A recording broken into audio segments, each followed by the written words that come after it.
Magandang araw mga kaibigan. Bigyan natin ng opinion, reaction itong post ng GMA News 16 minutes ago. Okay.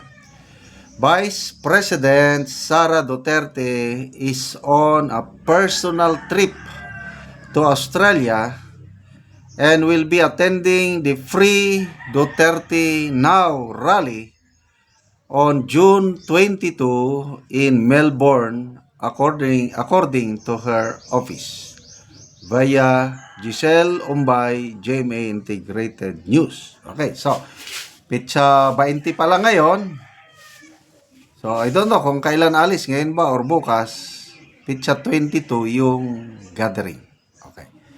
Una, pag-usapan natin is personal trip. Anong ibig sabihin nito? Walang gastos ng gobyerno.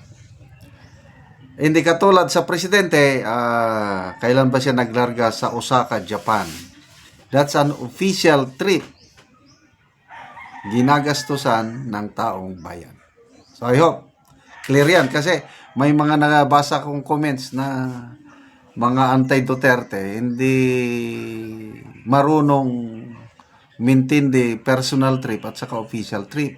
Gastos lang daw, taxpayers' money.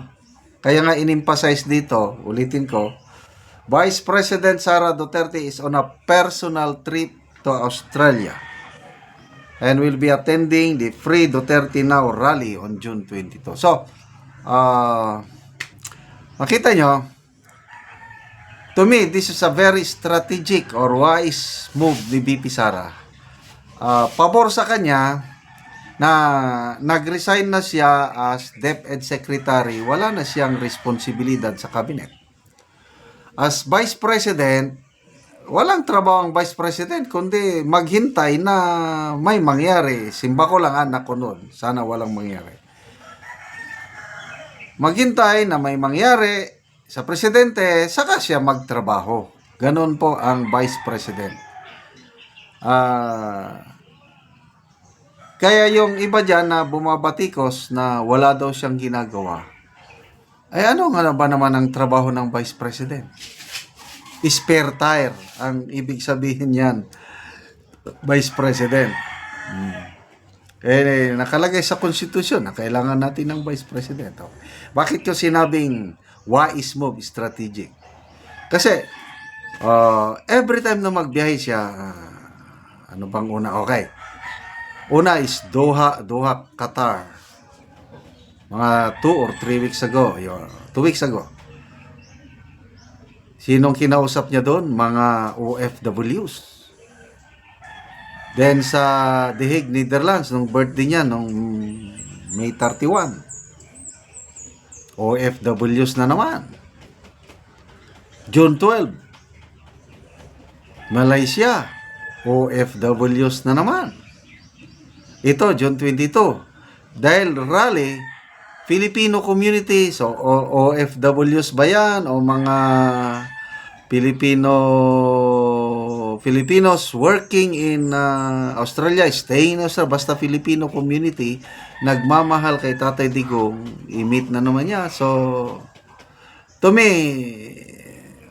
lahat ito, personal opinion ko lang ito naghahanda na ang ating VP Sara for 2028. Although wala pa siyang formal announcement na tatakbo siya sa 2028. Kaya lang all indications points out na kasi ngayon si Tatay Digong nakakulong. Tapos bigla siyang mawawala sa political landscape. Anong mangyari kay Tatay Digong doon? Mahirap. Kaya lang kung by God's grace, magpresidente siya sa 2028, malaking bagay yan. Okay? So, ipagdasal po natin sa mga nagmamahal sa mga Duterte ang kaligtasan ng ating Vice Presidente. Lalo na ngayon na kaliwat kanan ang demolition job sa kanya. So, nandyan ang impeachment case na to me, wala nang no worries na sa impeachment case. Kasi it's a numbers game and we have enough numbers of senators to vote for her acquittal. Panalo na tayo dyan. Although, kailangan lang makapanood tayo ng bloodbath. Okay, ito, kahapon, sinampan siya ng patong-patong na kaso, malversation, bribery, plunder, ang daming ikinaso ng House Committee on Good Government sa kanya sa ombudsman. At ang ombudsman, ginagawa lang din ang trabaho niya, pinapasagot niya si BP Sara mga alegasyon. So, mag-file siya ng counter affidavit. Sabi ng kaibigan ko, si Chris Torres, na grabe, sir, kung ano-anong kaso na isinampa kay BP Sara. Sabi ko naman, huwag kang mag-alala. Kayang-kaya ng mga abogado ni BP Sara. Kasi, kung yung mga abogado niya sa impeachment, yung 16, and I'm sure, Forton, Arbasa, Salazar, sila na rin ang mag-handle yan, yung mga...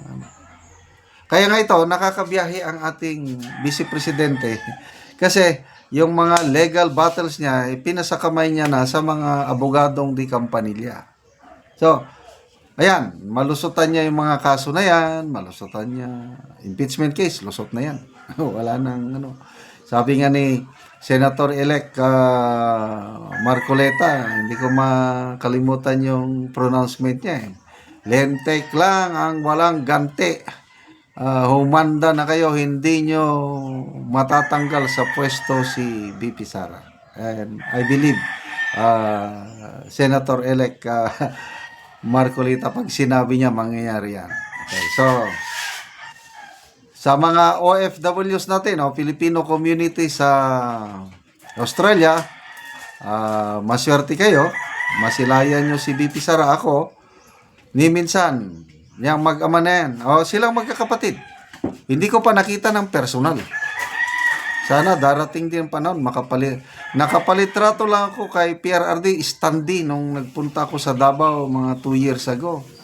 Yung tinulugan naming hotel, mayroon siyang standi doon. Palitrato rin kunuhan. Kaya lang yung personal, wala pa. Kaya, maswerte kayo, mga kababayan natin sa Australia. Bibisitahin kayo dyan. Heart-to-heart meeting with BP Inday Sara. Okay, salamat mga kaibigan sa inyong pag-subaybay sa ating channel.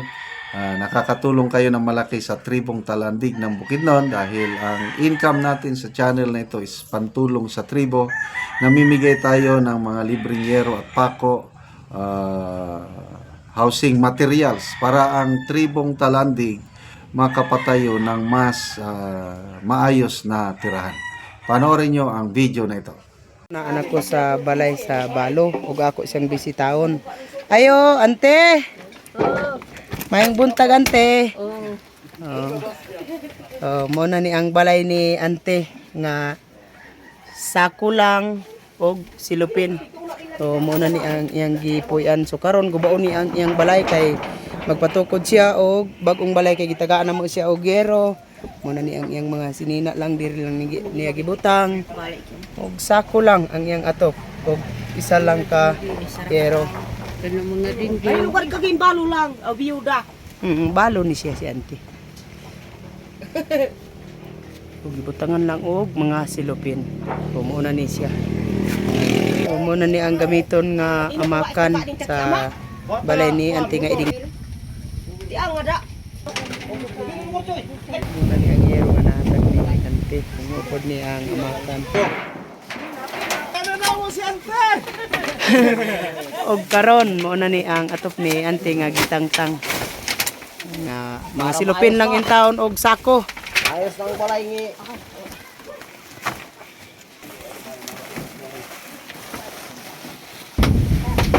Ano na balay sa balong ka among ka. Bubon. Amo ni karon ay ukuran diri og bagong nga balay. Oo. Oo. Lata na gid kaayo. Kawayan lang ni ang yang dingding. So karon naa na ni siya ay dingding nga nindot.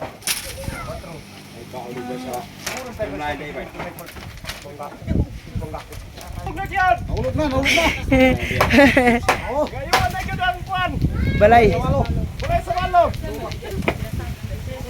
Oh, diya ka lang. Ay, kumalunod na.